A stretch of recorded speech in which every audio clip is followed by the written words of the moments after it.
കഴിഞ്ഞ ക്ലാസ്സുകളിലായിട്ട് നമ്മൾ costing, estimation എന്നിവ കണ്ടു.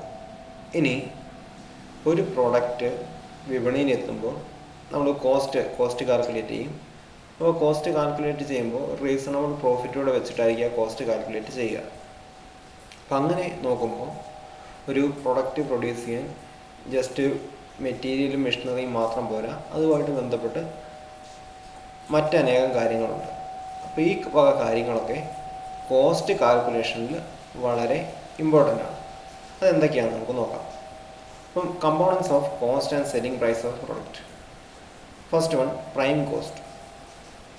പ്രൈം കോസ്റ്റ് എന്ന് പറയുമ്പോൾ direct material cost, direct labour cost, direct expenses. അപ്പോൾ ഡയറക്റ്റ് കോസ്റ്റുകളുടെ സമ്മാണ് പ്രൈം കോസ്റ്റ് എന്ന് പറയുന്നത്. പ്രൈം കോസ്റ്റിനെ ഡയറക്റ്റ് കോസ്റ്റ് എന്ന് വിളിക്കാറുണ്ട്. ഇനി അടുത്തത് ഫാക്ടറി കോസ്റ്റ്. ഫാക്ടറി കോസ്റ്റ് എന്ന് പറയുന്നത് ഇപ്പോൾ നമ്മൾ കാൽക്കുലേറ്റ് ചെയ്ത പ്രൈം കോസ്റ്റിൻ്റെയും ഫാക്ടറി എക്സ്പെൻസസിൻ്റെയും സമ്മാണ്. ഇതിനെ വർക്ക് കോസ്റ്റ് എന്ന് വിളിക്കാറുണ്ട്. ഇനി ഓഫീസ് കോസ്റ്റ്. ഓഫീസ് കോസ്റ്റ് എന്ന് പറയുമ്പോൾ factory cost plus administrative expenses. ഇപ്പോൾ ഈ ഫോർമുലാസൊക്കെ ബൈഹാർഡ് ചെയ്യണം. പ്രോബ്ലംസ് ചെയ്യാൻ ഇത് വളരെ അത്യാവശ്യമാണ്. ഇനി അടുത്തത് ടോട്ടൽ കോസ്റ്റ്. ടോട്ടൽ കോസ്റ്റ് എന്ന് പറയുന്നത് manufacturing cost and selling and distribution expenses. അതായത് നമ്മുടെ പ്രൊഡക്റ്റിൻ്റെ മാനുഫാക്ചറിങ് കോസ്റ്റും പിന്നെ അത് വിറ്റഴിക്കാണ്ട്, അതായത് നേരത്തെ പറഞ്ഞിരുന്നു അഡ്വർടൈസിങ്, കഴിഞ്ഞ ക്ലാസ്സുകളിലൊക്കെ പറഞ്ഞിരുന്നു അഡ്വർടൈസിങ്, ഡിസ്ട്രിബ്യൂഷൻ, അതിൻ്റെ ട്രാവല്, വെയർ ഹൗസ് എക്സ്പെൻസ്, അതൊക്കെ കൂടിയുള്ള എക്സ്പെൻസസ്. ഇനി സെല്ലിംഗ് പ്രൈസ് എന്ന് പറഞ്ഞാൽ ഈ മുകളിലെ എല്ലാ ടോട്ടൽ കോസ്റ്റും, ഇവിടെ വരെ നമുക്ക് കിട്ടിയ ടോട്ടൽ കോസ്റ്റും പിന്നെ നമുക്ക് എത്രയാണ് പ്രോഫിറ്റ് വേണ്ടത് അതും കൂടെ കൂട്ടിയാണ് നമ്മൾ ഒരു പ്രോഡക്റ്റിൻ്റെ സെല്ലിംഗ് പ്രൈസ് കണക്കാക്കുക. അപ്പോൾ ഇത്രയും കാര്യങ്ങൾ, അതായത് prime cost, factory cost, office cost, total cost, selling price, ഈ ഫോർമുലാസൊക്കെ ബൈഹാർട്ട് ചെയ്യണം. ഇത് കാൽക്കുലേറ്റ് ചെയ്തിട്ട് വേണം, ഈ ഒരു ഐഡിയ വെച്ച് വേണം നമുക്ക് പ്രോബ്ലംസ് ചെയ്യാൻ. അപ്പോൾ ഈ കൺസെപ്റ്റ് മനസ്സിലാൻ വേണ്ടി നമുക്കൊരു പ്രോബ്ലം ചെയ്ത് നോക്കാം. പ്രോബ്ലം നോക്കാം. A factory producers pens in the batches of 1000, അതായത് 1000 പെന്നുള്ളൊരു ബാച്ച് പ്രൊഡ്യൂസ് ചെയ്യുന്നു. Material cost, labour cost and direct expenses are ഓരോന്നായിട്ട് തന്നിട്ടുണ്ട്. 375, 245 ആൻഡ് 80 പെർ ബാച്ച്. 1000ൻ്റെ ഓരോ ബാച്ചിനാണ് ഈ കോസ്റ്റുകൾ പറഞ്ഞിരിക്കുന്നത്. Factory overhead amounts to 15% of labour cost. ഓവർഹെഡിൻ്റെ എക്സ്പെൻസ് പറഞ്ഞിട്ടുണ്ട്. ഇത്രയാണ് പറഞ്ഞിരിക്കുന്നത്. ഫാക്ടറി ഓവർഹെഡ് എന്ന് പറയുന്നത് ലേബർ കോസ്റ്റിൻ്റെ 15% പറഞ്ഞിട്ടുണ്ട്. Office overhead amount to 30% of factory cost. Office overhead എന്ന് പറയുന്നത് ഫാക്ടറി കോസ്റ്റിൻ്റെ 30% പറഞ്ഞിട്ടുണ്ട്. Selling expenses amount to 20% of production cost if the pen is sold at Rs2, that is rupees 2. Calculate the profit or loss of the pen.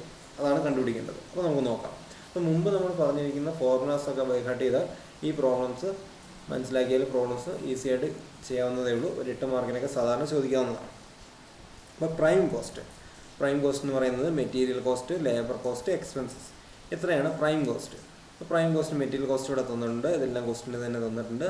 അപ്പോൾ അതിനെ നമുക്ക് some ചെയ്ത് 700 എന്നുള്ള value കിട്ടി. ഇനി ഫാക്ടറി കോസ്റ്റ് എന്ന് പറയുമ്പോൾ prime cost plus factory expenses. അപ്പോൾ പ്രൈം കോസ്റ്റ് നമുക്കിവിടെ കിട്ടി. ആ പ്രൈം കോസ്റ്റ് 700 ഇവിടെ എഴുതി, പ്ലസ് ഫാക്ടറി എക്സ്പെൻസസ്. അപ്പോൾ ഫാക്ടറി എക്സ്പെൻസസ് എന്ന് പറയുമ്പോൾ ഫാക്ടറി എക്സ്പെൻസസ് എന്ന് പറയുമ്പോൾ 15% ഓഫ് കോസ്റ്റ് തന്നിട്ടുണ്ട്, 15% ഓഫ് ലേബർ കോസ്റ്റ് തന്നിട്ടുണ്ട്. അപ്പോൾ 15/100 ഇൻറ്റു 245. അപ്പോൾ 736.75 കൂടെ കൂട്ടി 736.75 കിട്ടി. ഇനി പ്രൊഡക്ഷൻ കോസ്റ്റ് എന്ന് പറയുന്നത് factory cost plus office expenses. ഇനി അപ്പോൾ നമുക്കിവിടെ ഫാക്ടറി കോസ്റ്റ് ഓൾറെഡി നേരത്തെ സ്റ്റെപ്പിൽ കിട്ടിയിട്ടുണ്ട്. അത് പ്ലസ് ഇനി ഫാക്ടറി കോസ്റ്റിൻ്റെ 30% ആണെന്ത് ഓഫീസ് എക്സ്പെൻസ് എന്ന് പറയുന്നുണ്ട്. ഓഫീസ് എക്സ്പെൻസ് എന്ന് പറയുന്നത് ഫാക്ടറി കോസ്റ്റിൻ്റെ 30%, അതായത് 736.75 പ്ലസ് 30/100 ഇൻറ്റു 736.75. അപ്പോൾ നമുക്കിവിടെ ടോട്ടൽ 957 കിട്ടി. 957 കിട്ടി. ഇനി total cost is equal to production cost plus selling over head.